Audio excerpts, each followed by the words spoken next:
Si quelqu'un ne veut pas travailler, qu'il ne mange pas non plus, dit la parole de Dieu dans 2 Thessaloniciens chapitre 3, le verset 10. Alors, aujourd'hui, il est donc important de travailler en tant que chrétien. Mais au XXIe siècle, le monde du travail est rempli de beaucoup de pièges et devient de plus en plus compliqué. Pour permettre à chaque chrétien de bien concilier le milieu professionnel à la vie chrétienne, nous ouvrons les portes à ce 9e numéro de votre émission Face à la Bible.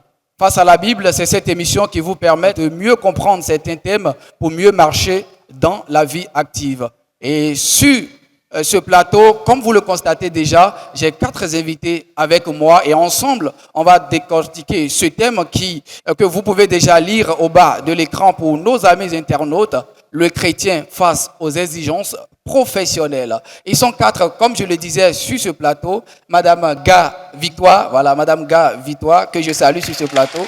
Bonsoir. Bonsoir à tous. Merci d'être là. Vous êtes la seule femme ici sur ce plateau. Vous n'avez pas peur, j'espère.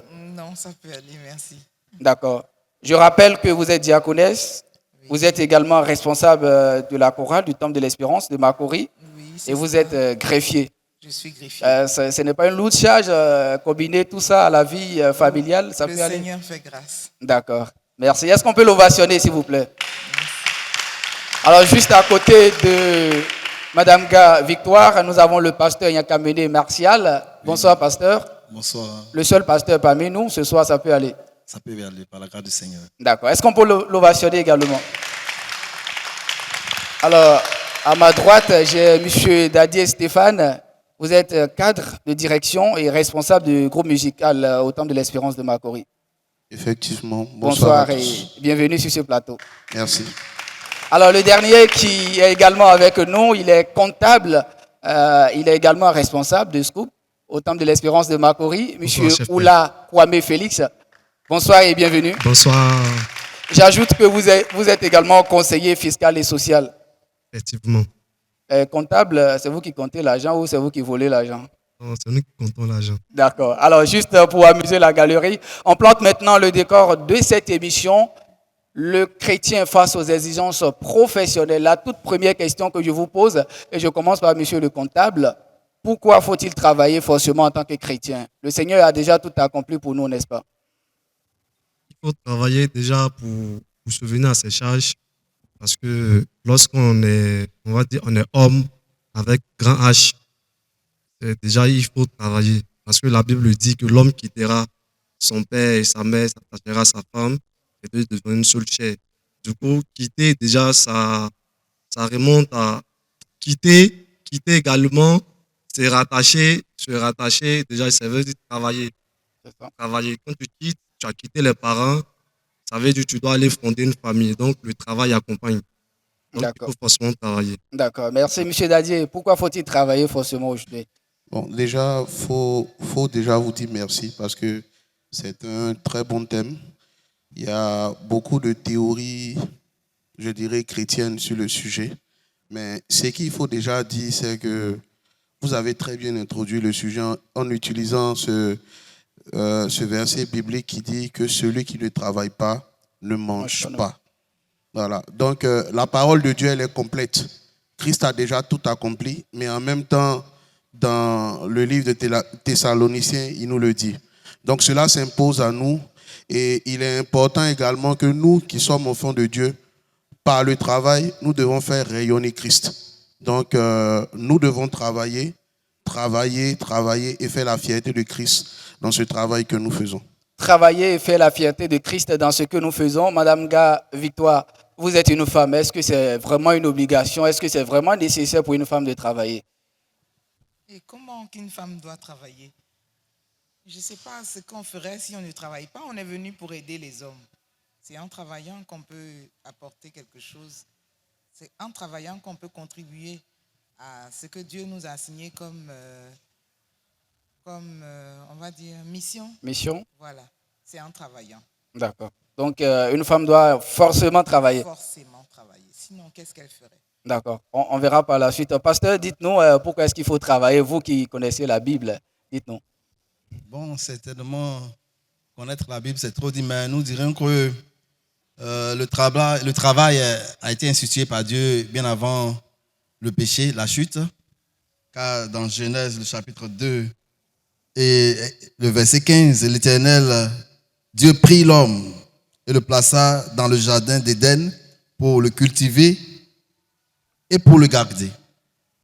Alors donc, déjà bien avant la chute, C'est ça. l'homme était appelé à travailler, cultiver et garder le jardin. Et avec le verset d'introduction, que celui qui ne travaille pas ne mange non plus, C'est ça. et au vu de cela, il faut dire que le travail est plus qu'important. Et le chrétien est celui-là même qui doit travailler et au travers de son travail, donner l'exemple, je dirais le bon exemple. Merci bien. C'est cela. Je vais rester avec vous. C'est vrai que vous êtes pasteur, mais avant d'être pasteur, vous avez travaillé pendant quelques années d'abord. Bien Alors, sûr. dans ce milieu, dans le milieu professionnel, Oui. quelles sont déjà quelques exigences que le monde du travail peut nous demander aujourd'hui et qui ne sont pas vraiment conformes à la parole de Dieu ou conformes à la vie chrétienne? Bon, je ne dirais pas que ce n'est pas conforme à vue d'œil. Mais premièrement, je pourrais citer pour d'autres professions le style vestimentaire. J'ai D'accord. été, n'est-ce pas, dans un laboratoire distant d'une unité. Alors, il fallait à chaque moment faire des prélèvements. C'est cela. Et j'ai une collègue qui est venue à Maxi au premier jour de travail. Dans un laboratoire où il faut parcourir au moins des distances pour faire des prélèvements, on ne vient pas là-bas en Maxi. Et le premier jour, le patron, lui, n'est-ce pas, a demandé à cette sœur ou à cette collègue de dire pourquoi est-ce qu'elle venait en Maxi. Elle a été certainement frustrée. Mais l'exigence du laboratoire, c'est qu'on ne peut pas travailler là-bas en Maxi. Et le lendemain, elle est venue dans un guine moulant. Bon, moi, personnellement, ça m'a choqué. Et moi, de lui dire, c'est vrai, c'est en pantalon qu'on travaille ici, C'est cela. mais il faut que ce soit sobre et décent. Elle a compris et avec la blouse, ça a aidé. Donc, il y a certainement aussi les lieux des rendez-vous. Quand on doit honorer un rendez-vous et que ce rendez-vous est fixé, n'est-ce pas, dans un endroit où un chrétien n'est pas censé y être, souvent, C'est compliqué. c'est un peu compliqué. D'accord. Donc, il y a tout ça. On verra par la suite que faut-il faire quand on est dans ces genres de cas. Alors, Monsieur Dadi, est-ce que vous connaissez également d'autres exigences dans le milieu du travail qui ne sont pas vraiment conformes à la parole de Dieu? Oui, il y en a assez, hein. Je vais juste m'attarder peut-être sur un seul point. Allez-y. Le chrétien peut, par rapport aux exigences du boulot, peut faire face, je dirais, euh, à certains horaires de travail. Où je prends un exemple, un chrétien qui travaille dans l'hôtellerie, par exemple à Assini. Assini, leur jour de travail, ça commence à partir du vendredi, le samedi et le Le dimanche. dimanche. Cette personne-là ne peut pas aller à l'église dimanche. C'est Elle cela. est obligée d'aller faire son culte le jeudi. Et si ton patron te demande pourquoi tu n'es pas là le dimanche, il est tout à fait clair qu'on va te couper cela dans ton salaire. C'est cela. Donc, ce sont des réalités auxquelles il faut faire preuve de beaucoup d'intelligence et demander vraiment une certaine orientation pour savoir faire les bons choix. C'est cela. Alors, Monsieur Oula, dites-nous, face à ces exigences-là, déjà, on en a cité deux. Que faut-il faire en tant que chrétien? Je sais que vous êtes là en tant que conseiller juridique également. Vous connaissez la loi et que faut-il faire? Déjà, lorsque vous partez en entreprise, que vous signez votre contrat de travail, il est important de bien lire le contrat de travail. Demandez à la suite du contrat de travail, demandez le règlement intérieur de l'entreprise. Parce que bon nombre de personnes ne demandent pas ce règlement intérieur-là. Dans le contrat de travail, on ne mentionne pas forcément le règlement intérieur. C'est juste quelques articles, mais le règlement intérieur de l'entreprise va mentionner, on va dire le code vestimentaire, les oreilles et tout ce qui va avec. Voilà. Maintenant, lorsque nous sommes confrontés à ces exigences-là, qu'est-ce qu'il faut faire? Déjà, c'est de prendre attache avec son responsable hiérarchique, lui faire part de cela. Parce que lorsque vous avez signé votre contrat de travail et vous avez lu le règlement intérieur, et que vous avez vu la fiche de poste, il n'était pas mentionné qu'on devait venir peut-être on va dire, jupe mini, vous avez commencé un travail et que à la suite, vous commencez 2 mois après, et le patron fait sortir une note pour dire aujourd'hui, dans mon entreprise, tout le monde doit porter mini jupe. Or, dans votre fiche de poste, dans le règlement intérieur de l'entreprise, ça n'a pas été mentionné. Il est, il est bon pour vous déjà de vous adresser à votre responsable hiérarchique, lui faire part de cela. Et ensemble, vous allez trouver une solution. Et si la solution n'est pas trouvée et qu'il vous renvoie, il vous renvoie pour, on va dire, ça va être un renvoi abusif. Parce qu'au départ, ça n'a pas été mentionné.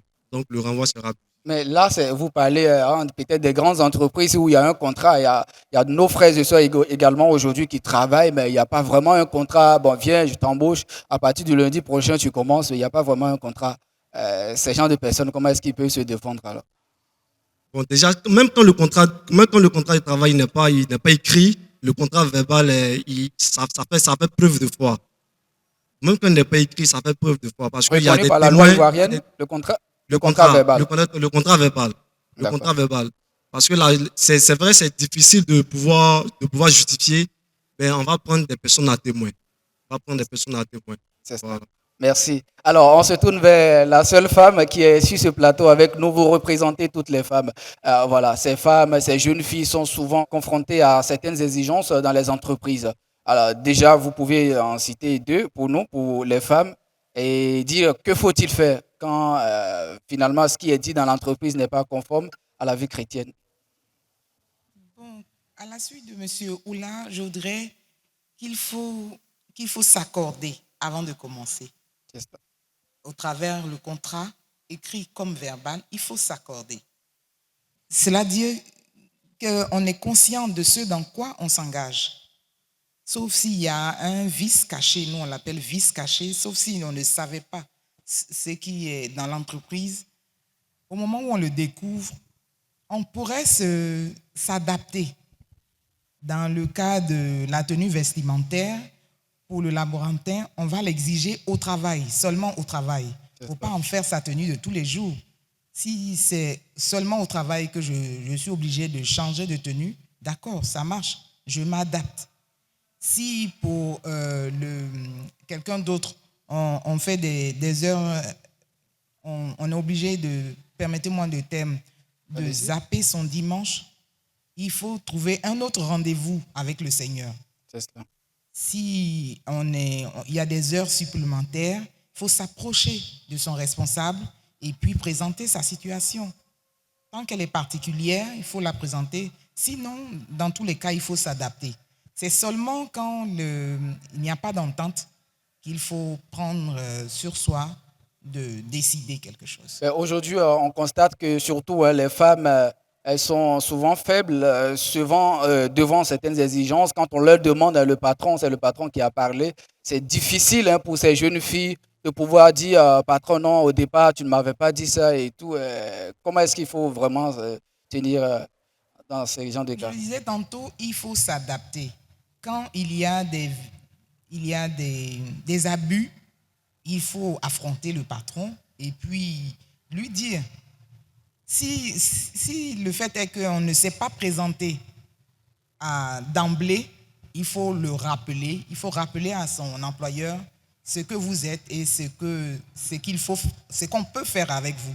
D'accord. Voilà. Tout à l'heure, vous étiez en train de parler de la tenue vestimentaire. Il y a les autres également qui l'ont mentionné. Dans le cas où on demande à la jeune fille une tenue qui n'est pas du tout conforme à la parole de Dieu, et même au travail, ce n'est pas vraiment bien pour elle de porter ces genres de tenues, alors qu'elle est déjà dans son contrat. Que faut-il faire? Celui pour le maître nageur, par exemple, il utilise un maillot de bain. Pour la jeune fille comme pour la dame, ce sera un maillot de bain tant qu'elle est maître nageur. On ne va pas dire que sa tenue n'est pas conforme. Donc, on dira qu'elle a choisi son domaine, elle assume. Elle est consciente, elle savait dans quoi elle se mettait. Sauf s'il y a des choses qui arrivent après. Mais par rapport à ces choses-là, il faut s'adapter, il faut réorganiser. Sinon, il faut en parler. C'est cela. Voilà. Merci. Alors, pasteur Nyakamene, Maman Ga le disait, il faut s'adapter. Dans le cas où le travail carrément empêche un chrétien de venir à l'église les dimanches, il doit travailler les dimanches. Qu'est-ce qu'on peut gérer, qu'est-ce qu'on peut faire pour gérer cette situation? D'abord, il faut en parler à son premier responsable, au pasteur. D'accord? Il y a des cités ici en Côte d'Ivoire où les dimanches, comme tout à l'heure notre frère Dadier a cité le cas d'Asseni, la CND, les dimanches étant occupés, on peut trouver un autre jour d'adoration officiellement pour le culte, pour l'assemblée. Mais pour le frère qui a ses dimanches tout le temps occupés, premièrement, voir son supérieur hiérarchique au niveau des choses de l'église, le pasteur donc, et le pasteur certainement lui donnera des idées, l'orientera. Mais en plus du dimanche, je pense que nous avons au sein de nos églises d'autres jours d'adoration. Des fois, c'est les mardis et jeudis. En d'autres occasions, c'est les mercredis et vendredis. Et donc, le chrétien, d'abord, qui n'a pas ce dimanche, devrait se rabattre obligatoirement sur ces jours en semaine pour, n'est-ce pas, continuer sa relation avec son Dieu. C'est ça. Maintenant, si cela concerne une cité avec le pasteur, on pourra, au lieu du dimanche, choisir une autre journée pour le culte. Pour le culte. Pour le culte. D'accord. Si c'est une unité agronomique où la majorité des chrétiens dimanche sont au travail, le pasteur pourra trouver un autre jour pour le culte. Pour le culte. Ça marchera. Notre Dieu n'est pas lié seulement au dimanche. On pourra faire un culte normal un lundi, un mercredi, même un samedi. D'accord, merci. Monsieur Dadier Stéphane, vous qui êtes cadre de direction et vous êtes également responsable à l'église, il se pourrait qu'un mardi ou un jeudi où vous avez culte, vous êtes également responsable au travail, vous devez assumer certaines responsabilités, ou chaque jour de culte en semaine, vous devez être au travail, les dimanches également, vous devez être au travail. Comment gérer cette situation? Ok, bon, c'est une petite colle, mais on va essayer de répondre à la question. C'est cela. Je vais répondre partant du cadre dirigeant, mais je vais répondre également par rapport à un témoignage personnel d'une personne qui m'a approché, qui avait une situation pareille et Dieu a fait grâce. Alors, tu es un cadre dirigeant, tu as des contraintes professionnelles le mardi, le jeudi et même le dimanche.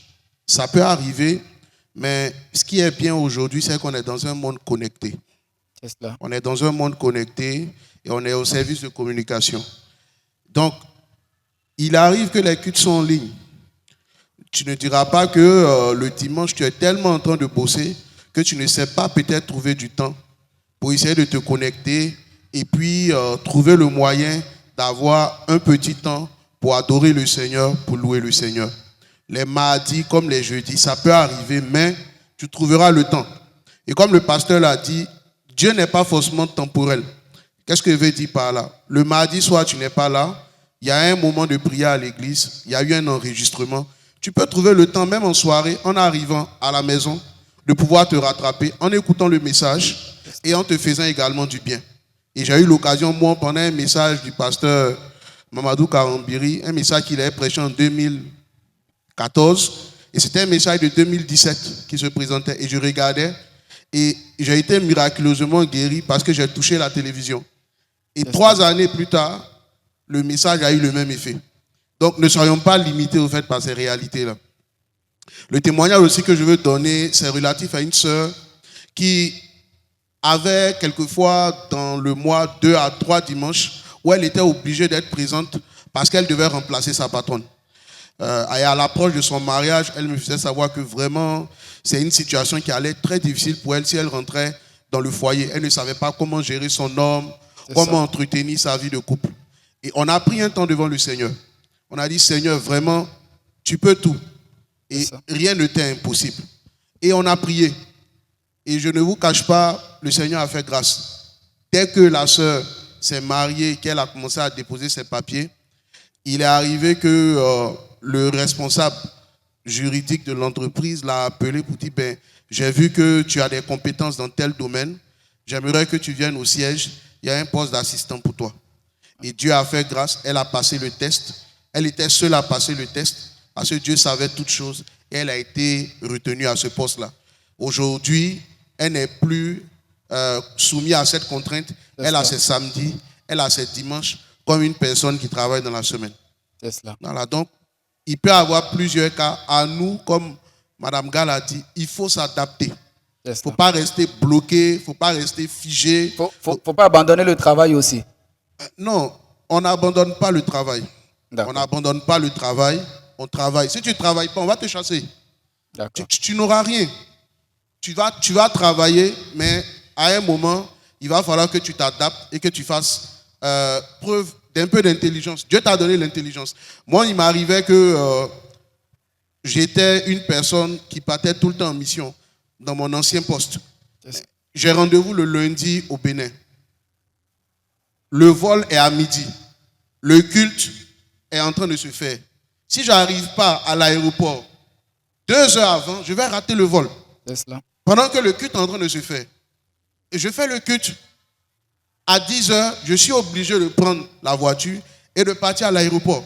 C'est cela. Mais je vais arriver dans le pays, mais l'après-midi, j'ai le temps d'adorer, de louer le Seigneur, de lui rendre grâce pour tout ce qu'il fait, pour tout ce qu'il permet. Je travaille, mais j'adore également mon Dieu. C'est cela. Merci pour ces témoignages.